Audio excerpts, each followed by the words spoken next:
Bienvenido al canal de YouTube Narraciones Budismo. El tercer giro de la rueda del Dharma. La naturaleza búdica. Compuesto por su santidad el 14º Dalai Lama. La tercera vuelta de la rueda del Dharma contiene muchos sutras diferentes, el más importante de los cuales es el Sutra de la esencia del Tathagata, que describe el potencial innato para la iluminación que reside dentro de nosotros, nuestra esencia de budeidad o naturaleza búdica. Este sutra es en realidad la fuente de la colección de himnos de Nagarjuna y también del tratado de Maitreya, el sublime continuo del gran vehículo. En este sutra el Buda explora más profundamente los temas que trató en la segunda vuelta, a saber, la doctrina de la vacuidad y las experiencias trascendentes asociadas con su realización dentro del contexto del camino individual hacia la iluminación. Sin embargo, dado que la propia naturaleza de la vacuidad de existencia intrínseca de todos los fenómenos ya fue plenamente explicada en su nivel más sutil y profundo en los sutras de la sabiduría, en la tercera vuelta no se expone una doctrina más sutil de la vacuidad. Lo que distingue a la tercera vuelta es la presentación de técnicas meditativas particulares cuyo objeto es acrecentar la sabiduría mediante la captación de la vacuidad y su examen desde una perspectiva subjetiva de los diversos factores sutiles comprendidos en la experiencia personal de esa sabiduría. Hay también otra categoría de sutras pertenecientes a la tercera vuelta de la rueda del Dharma. El sutra principal de esta categoría es el sutra que aclara el pensamiento del Buda. En este sutra, el Buda reconcilia una aparente contradicción entre determinadas afirmaciones de la primera vuelta que otorgan una identidad intrínseca a los fenómenos y su negación explícita de la identidad intrínseca a la segunda vuelta. El Buda lo hace aclarando la doctrina de la vacuidad o de la ausencia de identidad y mostrando cómo, de hecho, debe aplicarse de modo diferente a diferentes categorías de fenómenos.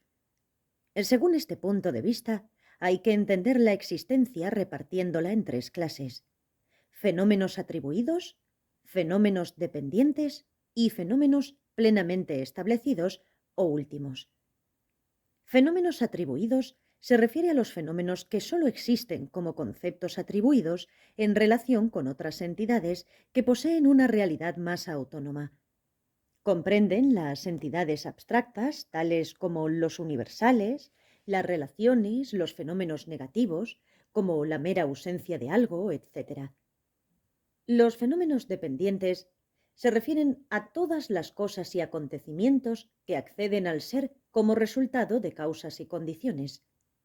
La tercera categoría, fenómenos plenamente establecidos, se refiere al modo último de ser de todos los fenómenos, la vacuidad. Desde otra perspectiva, las tres categorías citadas también se pueden ver como naturalezas distintas pero universales de todos los fenómenos. Desde este punto de vista, se convierten entonces, respectivamente, en la naturaleza atribuida, la naturaleza dependiente y la naturaleza plenamente establecida. En correspondencia con estas tres naturalezas, se dan tres sentidos diferentes a la expresión ausencia de entidad. Por ejemplo, los fenómenos atribuidos carecen de identidad intrínseca. Los fenómenos dependientes carecen de identidad derivada de la autoproducción. Y los fenómenos plenamente establecidos carecen de identidad última. Debido a esto, la tercera vuelta de la rueda recibe el nombre de la rueda del Dharma, que dilucida claramente las distinciones. Este modo de entender la doctrina de la ausencia de identidad, tal como se presenta en la tercera vuelta, aunque está en discrepancia con el espíritu de los sutras de la sabiduría, tal como se exponen en la segunda vuelta, se puede ver como un medio útil excepcional por parte del Buda.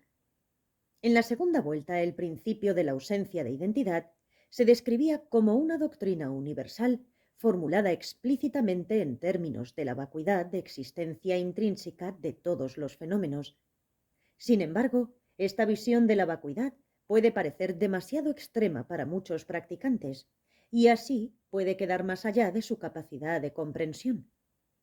Para estas personas, Decir que los fenómenos carecen de existencia intrínseca parece equivalente a decir que los fenómenos no existen en absoluto. Por ello, la ausencia de existencia intrínseca podría equivaler a la no existencia. Por consiguiente, podemos ver que el Buda enseñó los sutras de la tercera vuelta, tales como el sutra que aclara el pensamiento, con el fin específico de adaptarse a las facultades y disposiciones mentales de un tipo particular de practicantes. Basándose, respectivamente, en estos dos sistemas distintos de interpretar la doctrina de la vacuidad, expuesta en los sutras de la sabiduría, surgieron en la India las dos escuelas principales del budismo mahayana, la escuela de la vía del medio o Madhyamaka y la escuela solamente o Chittamatra. En la tradición budista tibetana existe también un sistema avanzado de pensamiento y práctica conocido como Tantra. Yo pienso que tiene cierta relación con la tercera vuelta de la rueda. La palabra Tantra significa literalmente continuo o linaje. El texto tántrico llamado el Tantra del Pináculo del Vajra explica que el Tantra es una continuidad referida principalmente a la continuidad de la mente o conciencia. El Tantra es conocido como continuidad. El Samsara se considera lo mismo que el Tantra. Posterior significa más allá. El Nirvana es el Tantra posterior. En primer lugar, nuestro continuo mental es la base de nuestra identidad como personas.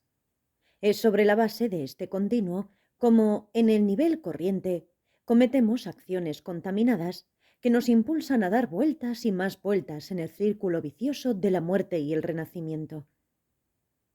En el camino espiritual, también es sobre la base de esta continuidad de la conciencia como podemos efectuar mejores mentales y experimentar las altas realizaciones del camino.